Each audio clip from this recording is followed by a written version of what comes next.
So this comes from fundamental misunderstanding of what sufficient grace is. Sufficient grace, essentially speaking, can refer to a lot of different things. While they're offered insufficient grace, virtually efficacious grace, they're offered it truly and properly because it terminates in it in its continuation.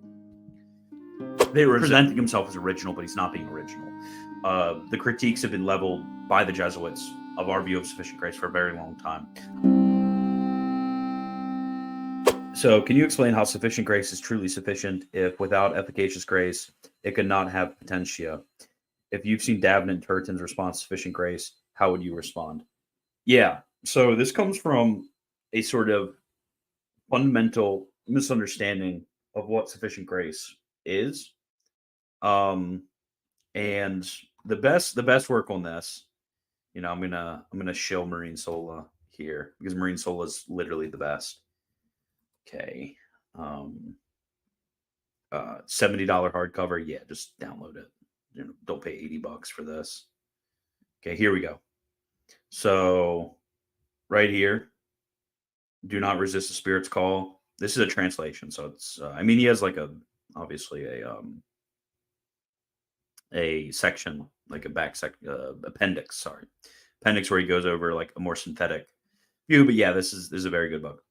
So basically, first, when we talk about nature itself actually has an obediential potency for grace. So, like from the beginning, there actually is a potentia, but it's an obediential potency. But anyways, when it comes to sufficient grace, essentially speaking, can refer to a lot of different things. So like the witness of God in nature, the preaching of the gospel, things like this are actually like what are called like external sufficient graces. So it's kind of weird actually to speak of sufficient grace as if it's one thing. But really, when we're talking about like the sufficient grace that truly and properly makes salvation possible for all, that is the interior sufficient grace.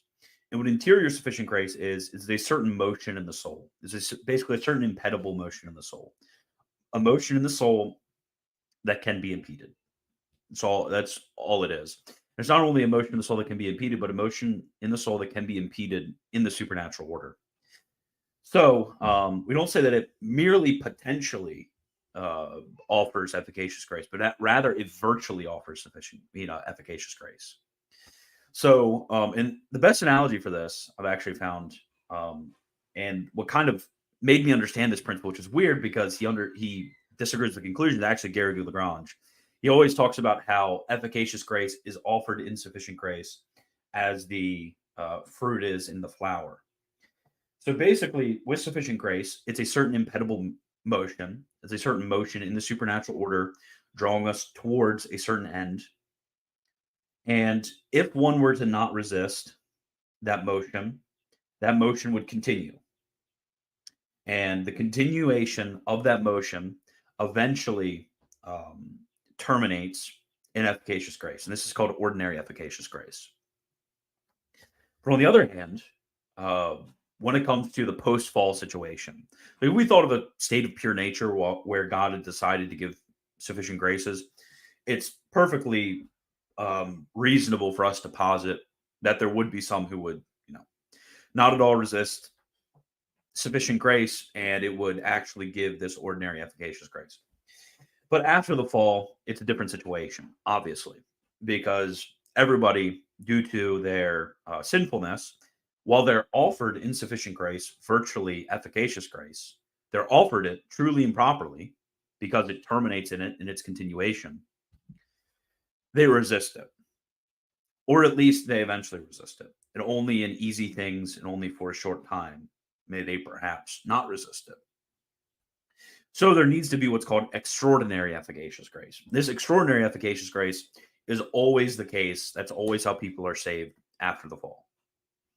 And this is efficacious grace, which is given despite one's resistance to sufficient grace. So two concepts of efficacious grace here. And that's actually where some of the Jesuit critics and really, like you think about Father William Most. Father William Most, he's presenting himself as original, but he's not being original. The critiques have been leveled by the Jesuits of our view of sufficient grace for a very long time. Franzlin's a famous critic, for example. And this is what that critique from Franzlin et al. This is what they miss. They miss the fact that by efficacious grace, we can mean two things. We can either mean ordinary efficacious grace, or we can mean extraordinary efficacious grace. And that distinction is completely vital to understanding this problem. Okay. Yeah, and I find it weird because I do get kind of mixed witnesses, if you may, from the Reformed tradition when it comes to sufficient grace. Some of them basically take the Jansenist view on sufficient grace, and other ones want to speak about sufficient grace. So, all I'm going to say is that St. Prosper of Aquitaine very clearly in the Call of All Nations teaches our view on sufficient grace. So, no, can't just straight up deny sufficient grace.